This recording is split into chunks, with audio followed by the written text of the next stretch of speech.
Chicago in the 1920s was a city of roaring sound and silent, screaming contradiction.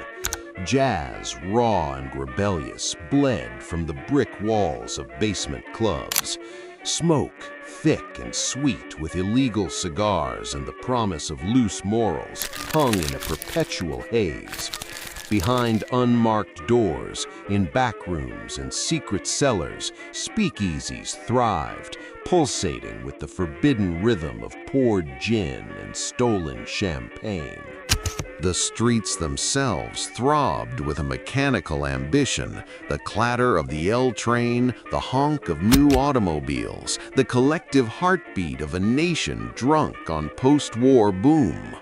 But beneath the glittering veneer of the jazz age, a darker, more primal rhythm played, a syncopated beat of corruption, of whispered threats, of sudden screaming violence. It was the soundtrack of a city sold to the highest bidder, where politicians wore price tags and police badges were merely licenses to collect.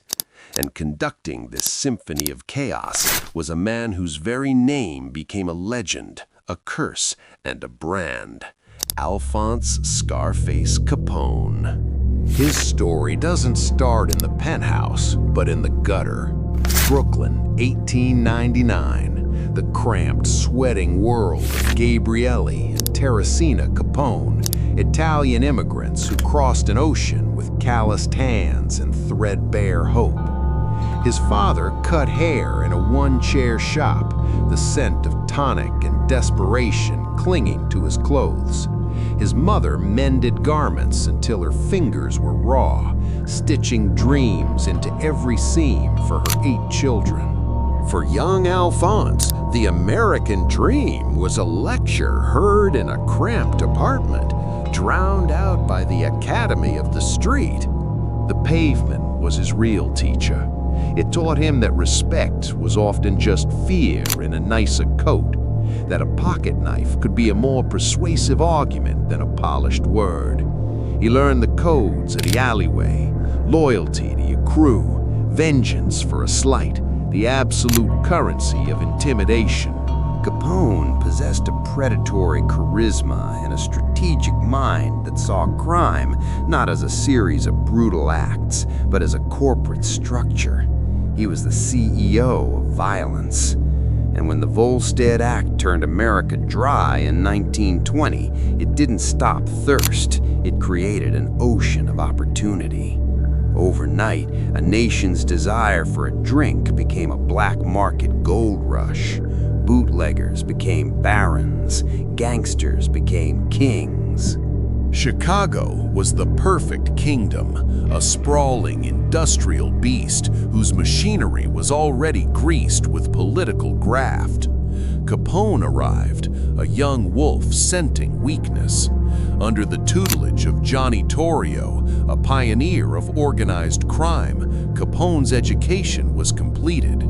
Torrio saw the raw, terrifying potential, the intelligence behind the brutality, the ambition that burned like a furnace. When Torrio retired after an assassination attempt, the crown, still sticky with blood, was passed. By 1925, Al Capone, at just 26 years old, was the undisputed boss of the Chicago outfit. His empire was a monstrous, brilliant operation. It was a vertical integration of illegality. He controlled the supply, the breweries and distillation plants hidden in plain sight. He controlled the distribution, trucks that ran under cover of night, the dock workers paid to look away. He controlled the retail, a network of speakeasies, clubs, and soda shops that fronted for his bars. He corrupted the system, paying off police captains, aldermen, even judges. His wealth was astronomical, a river of cash estimated at over $100 million a year. He wore silk shirts and camel hair coats. He held court in his own private fortress, the Lexington Hotel, surrounded by an army of lawyers, accountants, and triggermen. He crafted his myth carefully, To a city battered by the looming depression, he was a twisted Santa Claus. He opened soup kitchens, handing out bread with a smile and a photo op. He sent checks to widows, funded neighborhood charities. The press ate it up. Here was a man of the people, a generous gangster.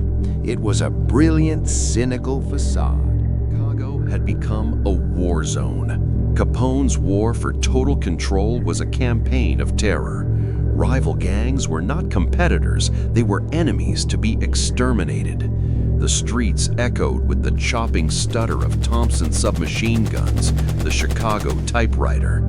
Cars became mobile coffins in drive-by shootings. Bodies were found in alleyways, slumped over steering wheels, dumped in drainage ditches, often riddled with bullets, sometimes grotesquely tortured. The city lived in a state of nervy, accepted dread. Then came the atrocity that shattered the myth and revealed the true cold beast beneath. February 14th, 1929, a cold gray morning on North Clark Street. 7 members of Bugs Moran's North Side gang were lured to a garage, expecting a shipment of hijacked whiskey. The fake cops lined Moran's men against the whitewashed brick wall. Then, without a word, they raised their weapons. 2 shotguns, 2 .45 pistols, and a lethal, sweeping Thompson gun. The execution was mechanical, merciless. In a storm of slugs and buckshot, the 7 men were obliterated. The St. Valentine's Day Massacre was not just a hit. It was a statement written in gunpowder and gore. The national outrage was immediate and seismic. The romantic Robin Hood image evaporated. Now Capone was the boogeyman, the symbol of a nation's lawless sickness. President Hoover demanded his head, but the local authorities were impotent. Witnesses developed amnesia, evidence vanished, juries returned baffling verdicts. Capone smirked for the cameras, a cigar clamped between his teeth. The federal government, unable to pin a murder on him, aimed a simpler, drier weapon, the tax code. While Capone flaunted his riches, he never filed a return. A squad of relentless treasury agents, led by Elliot Ness and his hand-picked untouchables, began to dismantle the financial labyrinth. They followed the money through a maze of shell companies and frontmen. In 1931, the king fell not to a rival's bullet, but to a charge of tax evasion. The conviction was a thunderclap. 11 years in federal prison. Not just any prison, Alcatraz, the Rock, a bleak, wave-battered island of despair designed to break the spirit of the nation's most defiant criminals. And break him it did. The syphilis he had long ignored began to ravage his mind. The brilliant, strategic brain succumbed to the slow rot of paresis. Guards found him wandering the cell block, confused, a shell of a man. He would spend hours in the prison library, staring blankly at pages he could no longer comprehend. The mighty Capone, who once commanded an army of 1,000 men, was reduced to a childlike figure, weeping and humming forgotten tunes to himself. He was released in 1939, a hollowed-out ghost. He retired to his palm-shrouded Florida estate, a millionaire in name, but a prisoner of his own ruined mind, paranoid, frail, and forgotten. On January 25, 1947, his heart, as weary and damaged as his psyche, finally stopped. Al Capone died in his pajamas, not in a hail of glory, but in the silent terror of his own decay. So, what is his legacy? He is not just a gangster. He is a dark mirror held up to the American soul. He is the explosive product of Prohibition, a law so hypocritical and unenforceable it birthed an underworld of unimaginable power. He is the proof that unchecked ambition, when fed by public demand and systemic corruption, can create a king. And he is the final grim lesson that all empires built on fear and blood have a single inevitable blueprint: collapse. His rise was a blaze of terrifying glory. His fall was a slow, quiet suffocation.